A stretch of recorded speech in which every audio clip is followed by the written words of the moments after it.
네, 안녕하세요. 창필직입니다.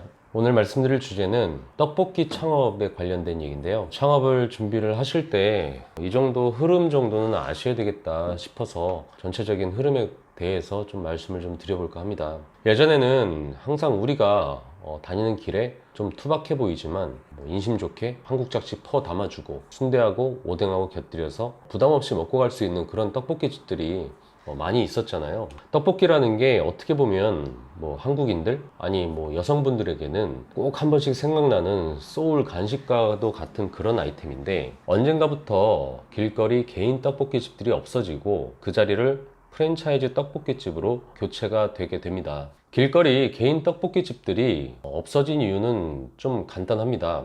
일단 프랜차이즈 회사보다 일단 비위생적인 것처럼 보여요. 프랜차이즈 떡볶이집은 두건도 쓰고 마스크도 쓰고 청소도 어느 정도 매뉴얼대로 하고 있는 모습들이 보이고요. 근데 길거리 개인 떡볶이 집들은 그냥 텔레비전 같은 거 보다가 주문 들어오면 무심히 나와가지고 한국잡 그냥 퍽 담아주고 이런 모습인 거죠. 두 번째는 인테리어에서도 어느 정도 밀립니다. 싸구려 떡볶이를 사 먹더라도 이왕이면 깨끗하고 어느 정도 이쁜 곳에서 먹고 싶은 거는 어찌 보면 당연한 얘기겠죠. 세 번째는 포장 시스템에서도 밀렸어요. 개인 떡볶이집은 투박하게 봉지에 담아주게 되고 그걸 집에 가져가게 되면은 이걸 어떻게 깔끔하게 그릇에 담을까, 흘리지 않을까 이런 걱정을 하지만, 프랜차이즈 떡볶이집은 실링기를 아예 가져다 놓고서 플라스틱에 담아서 실링기로 비닐봉지로 깔끔하게 눌러서 포장이 되고, 게다가 잘 찢어 먹으라고 일회용 칼도 같이 넣어줍니다.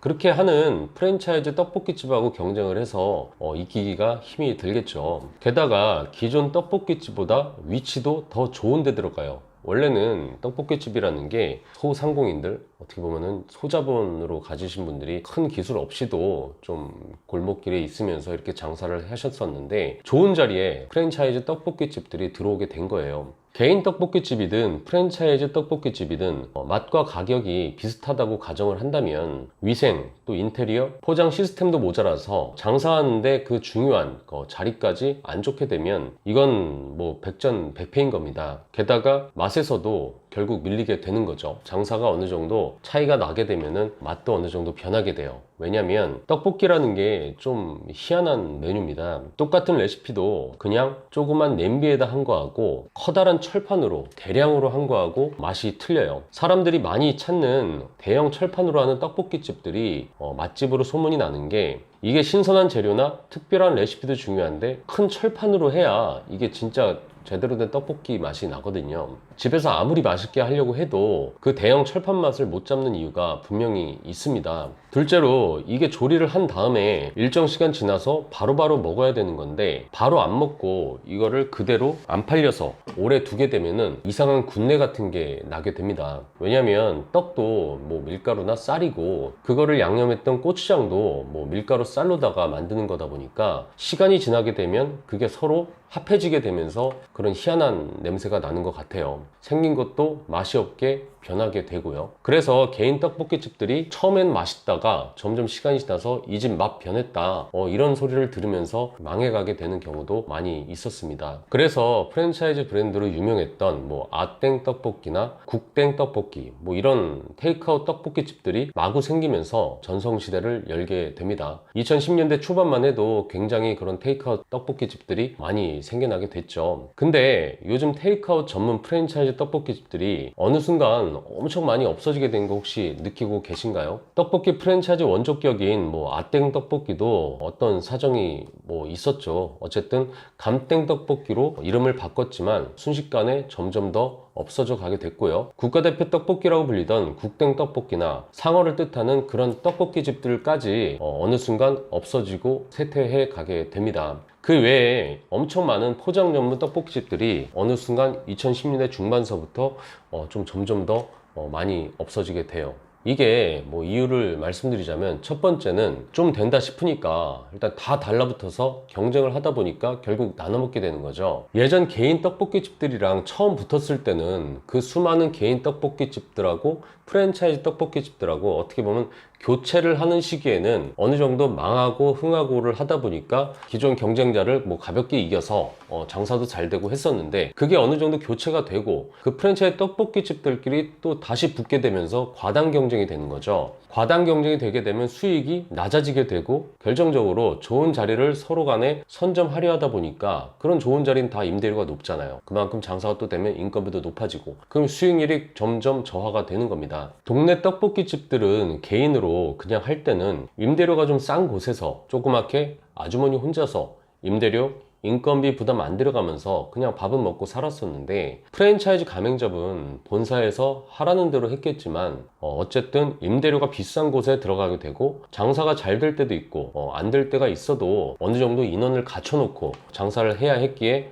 인건비도 많이 들어가게 됩니다. 그리고 단가가 낮다 보니까 줄 서서 먹는 것 같아도 매출을 또 확인을 한번 해보면 생각보다 매출이 그저 그런 경우도 많습니다. 그 다음 이유를 살펴보면은 우리나라 환경이 최근 몇 년간 굉장히 급속도로 바뀌었어요. 겨울에는 너무 춥고 여름에는 너무 덥습니다. 테이크아웃 커피나 저가 주스 브랜드들 최근 몇 년 동안 굉장히 빠른 속도로 폭망하고, 성수기인 여름만 기다렸는데도 작년 여름에도 너무 더워서 그 여름인데도 제대로 장사 못하고 망한 집들이 많았어요. 사람들이 안 돌아다닙니다. 안 돌아다니는데 무슨 장사가 되겠습니까? 더군다나 봄에는 미세먼지, 또 초미세먼지, 그리고 가을에는 황사까지 날라오죠. 공기질까지 안 좋아져 가지고 다들 마스크 뭐 쓰고 다니는 판인데, 문 열어놓고 떡볶이를 완전히 노출시킨 그곳에서 떡볶이 오뎅을 먹을 수가 없죠. 애들이 좋아한다고 엄마들이 그걸 거기 가서 애들을 먹일 수도 없는 노릇 아닙니까? 문 열어놓고 떡볶이 냄새라도 피우면서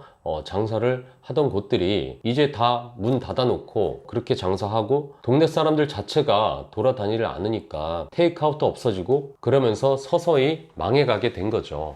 그러다가 어느 날 동네가 아니라 중고등학교 근처에서 팔던 즉석 떡볶이 컨셉의 떡볶이 프랜차이즈가 등장을 하게 됩니다. 동대문 이름을 가진 떡볶이가 거의 원조격인데, 이게 왜 처음엔 기발하냐면, 일단 사람들이 떡볶이는 먹어야 되는데 즉석 떡볶이는 일단 사람들이 길거리 떡볶이보다 어느 정도 고급이라고 생각을 하고, 또 단가도 어느 정도 높습니다.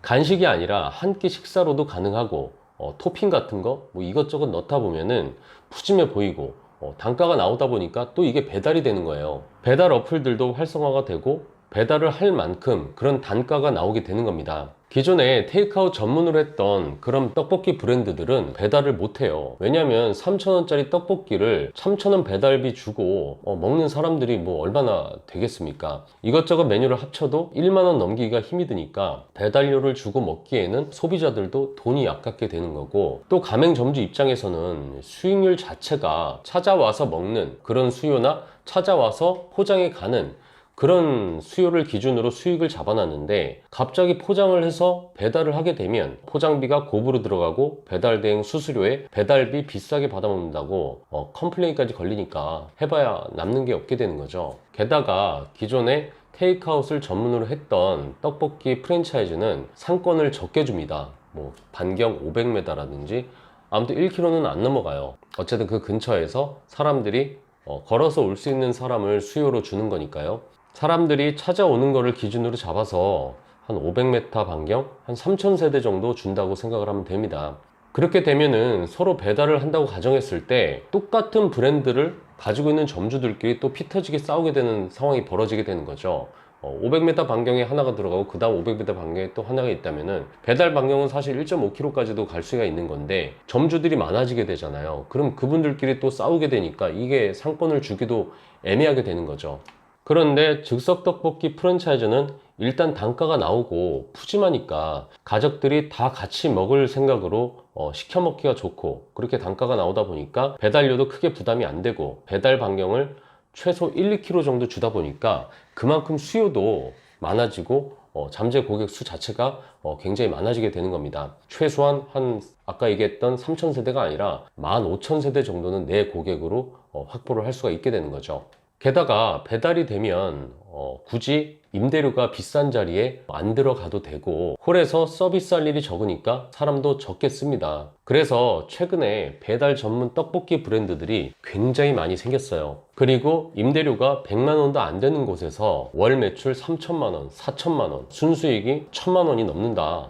이렇게 이곳저곳 프랜차이즈 회사에서 홍보를 해댑니다. 그리고 지금 배달 떡볶이 브랜드가 정말 어마어마하게 많이 생겼고 앞으로도 많이 생기게 될 거예요. 그리고 그 프랜차이즈 회사들이 점주들을 내세워서 홍보하는 순수익 1천만 원 이상, 연봉으로 따졌을 때는 3억 연봉 달성, 이렇게 홍보를 많이 하는데, 프랜차이즈 회사 입장에서 그렇게 홍보하는 게 결코 거짓이 아닙니다. 사실이에요. 다만 꼭 아셔야 될 거는 그렇게 얻게 되는 그 수익이 바로 경쟁자가 없었을 때였다라는 거죠. 경쟁 업체 없이 나 혼자 그곳에 들어갔을 때는 그렇게 팔고 벌었던 건 맞아요. 근데 점점 경쟁자가 많아지고 그렇게 되면은 점점 처음에 생각했던 수익은 안 나올 가능성이 많겠죠. 그래서 지금 어지간한 아파트 상권에 들어간 배달 떡볶이 집들, 그 프랜차이즈 가맹점들끼리 정말 피 터지게 싸우고 있습니다. 본사들은 크게 타격을 받진 않습니다. 어쨌든 매출이 나오니까, 매출이 나오는 만큼 수익은 나는 거니까 가맹점들만 팔아도 안 남게 되는 그런 상황이 벌어질 수 있는 거죠. 그리고 오히려 경쟁업체보다 더 장사가 잘 돼야 되니까 더 좋은 자리를 들어가게끔, 임대료가 높은 곳에 들어가게끔 그렇게 종용을 하고 설득을 합니다. 그래야 이길 수 있다. 그래야 경쟁업체보다 경쟁력 있게 장사를 할 수 있다. 이런 합리적인 이유도 이야기를 하면서 말이죠. 근데 매출이 높으면 본사는 매출 대비 수익이 늘어나지만 점주는 아닙니다. 임대료가 올라가기 때문에 오히려 수익은 떨어질 수가 있는 거죠. 임대료는 비용 처리가 아니라 내 순수익에서 떼어주는 그런 개념이거든요.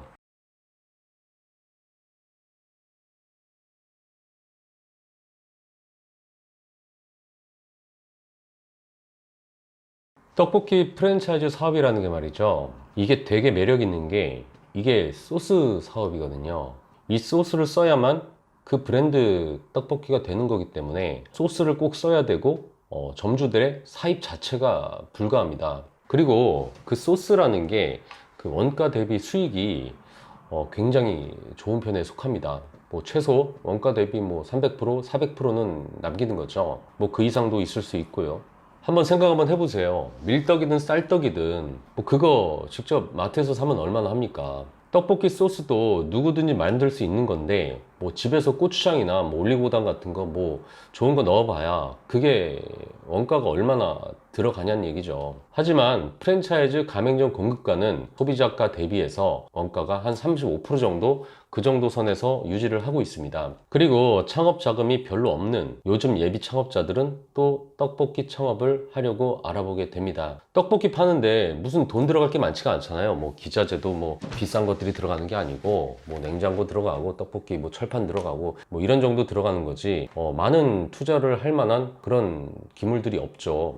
인테리어가 배달 전문으로 하다 보니까 굉장히 좋을 필요도 없고 권리금도 없는 것도 들어갈 수가 있어요. 세대수만 세워보고 적당한 가게가 있으면 창업하기가 참 쉬운 편에 속합니다. 근데 중요한 건 이제 막차라고 생각을 하시면 됩니다. 너무 많아요. 그리고 지금 배달 떡볶이 프랜차이즈를 선택하신 그 점주님들 정말 그 피 터지는 경쟁에 직면해 있습니다. 지금 바로 배달의 민족이나 요기요를 한번 켜보세요. 얼마나 많은 비슷한 떡볶이 브랜드들이 거기에 있는지. 브랜드가 문제가 아니고 경쟁자가 없는 곳에 가서 하셔야 됩니다. 그리고 경쟁자가 곧 생길 테니까 그때 어느 정도 수익을 봤으면 빠져나올 생각도 어느 정도 하셔야 됩니다. 그리고 내가 들어간 다음에 경쟁자가 들어올 만한 상가들이 많은지 이런 것도 한번 생각을 좀 하셔야 되고요. 그리고 좀 덜 먹는 회사를 선택하셔야 됩니다.